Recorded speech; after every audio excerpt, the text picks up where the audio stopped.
નમસ્તે મિત્રો, આપ સૌનું સ્વાગત છે આપણી ચેનલ ભક્તિરાસમાં। આજે આપણે હનુમાનજીની પ્રાગટ્ય કથા સાંભળીશું। ભગવાન શંકરનો 11મો રુદ્ર અવતાર અંજની પુત્ર હનુમાનજી પૃથ્વી પર આજે પણ વિદ્યમાન છે। તેમની ઉપાસના આરાધના કરવાથી મોટામાં મોટા કષ્ટો દૂર થાય છે।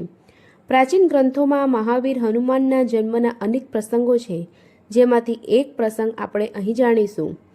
એક પ્રસંગ અનુસાર મહેન્દ્રપુરના રાજા શ્રી મહેન્દ્રરાયની પુત્રી રાજકુમારી અંજના મુનિ ચંચકના આશ્રમમાં રહેતી હતી અને મુનિ કન્યાઓ સાથે વિદ્યા અભ્યાસ કરી રહી હતી। મુનિ ચંચકનો આશ્રમ એક આદર્શ આશ્રમ હતો, જ્યાં પશુ પક્ષી પણ કોઈપણ જાતના ડર વગર સાથે જ રહેતા હતા। એકવાર એક નવજાત હરણના બચ્ચાને અંજનાએ જન્મ્યું કે તરત જ ઉઠાવી લીધું અને સખીઓ સાથે તેને પ્રેમથી રમાડવા લાગી।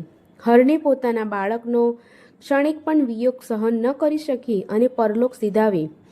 તેથી મુનિએ આવેશમાં આવીને અંજનાને શાપ આપ્યો કે જ્યારે પણ પુત્રને સ્પર્શ કરશે ત્યારે તરત જ તે મૃત્યુના સકંજામાં ફસાઈ જશે। મુનિનો શાપ સાંભળી જ અંજના તથા અન્ય કન્યાઓ શોકગ્રસ્ત થઈને શાપ મુક્તિની પ્રાર્થના કરવા લાગી।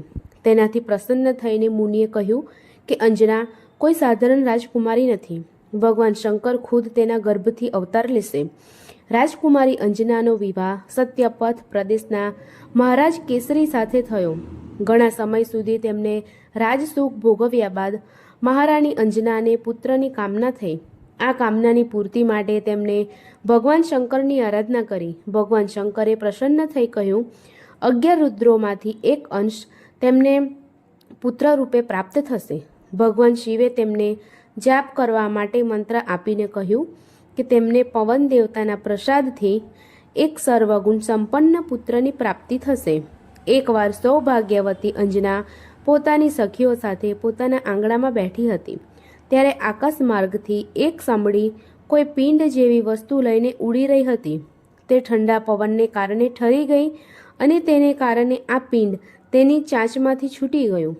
પવન દેવતા કે જેઓ પહેલાથી જ આ અવસરની રાહ જોતા હતા, તેમણે તેને પોતાના પવનની મદદથી મહારાણીના ખોળામાં પાડ્યું। આ પિંડને સમડી રાજા દશરથના હવંડ કુંડમાંથી લઈને ભાગી હતી। આ પિંડને મહારાણી જોઈ રહ્યા હતા। તેમના મનમાં અનેક વિચાર આવી રહ્યા હતા।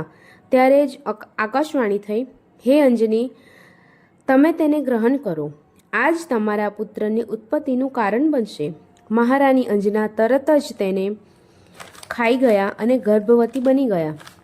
એક દિવસ ભીષણ વાદળોના ગર્જન અને સુસવાટા મારતા પવનથી ભયભીત થઈને મહારાણી અંજના એક સ્થાન પર છુપાઈને બેસી ગયા। આ વિકટ સમયમાં ગાઢ અંધકારને ભેદીને દિવાકરની જેમ ભગવાન શ્રી હનુમાનજી ઉત્પન્ન થયા। માં અંજના મૂર્છિત થઈને પડી ગયા અને સખીઓની સામે અંધકાર છવાઈ ગયો। માની બધી જ પીડાઓને હરીને શ્રી હનુમાનજીએ જ્યારે તેમને પોતાના દર્શન કરાવ્યા ત્યારે તેમણે જોયું કે બાળકની જગ્યાએ ભગવાન શંકર ઊભા હતા। તેમના હાથમાં ત્રિશૂળ તથા ડમરૂ શોભાયમાન હતા। તેમના શીશ પર ધવલચંદ્ર તથા ત્રિભુવન તારિણી ગંગાજી વિદ્યમાન હતા। વાઘંબરધારી ભૂતનાથે પોતાના શરીર પર ભસ્મ લગાવેલ હતી તથા સર્પોની માળા પહેરીને મંદ મંદ હસી રહ્યા હતા।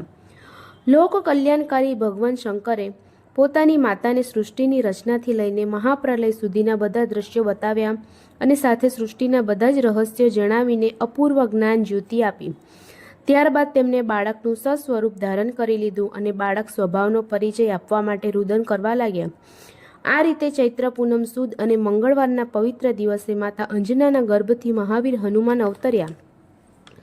પવનદેવે પ્રગટ થઈને માતા અંજનાને પ્રણામ કર્યા અને કહ્યું, હે દેવી, આપનો વિલાપ સાંભળીને મારો પ્રબળ વેગ અવરુદ્ધ થઈ ગયો। શું હું આપના કષ્ટનું કારણ પૂછી શકું છું? માતા અંજનાએ શિસકારીએ ભરતા કહ્યું, પુત્રના વિયોગ કરતાં તો મરવું સારું છે।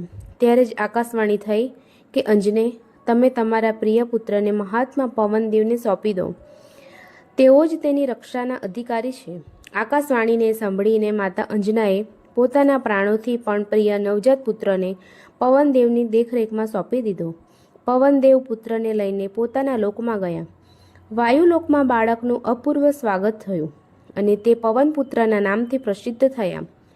પુત્રોત્સવમાં બધા જ દેવતાઓ અને દેવીઓએ ભાગ લીધો અને ઉપહાર સ્વરૂપે બાળકને કેટલાક ગુણ અને શક્તિ પ્રદાન કર્યા.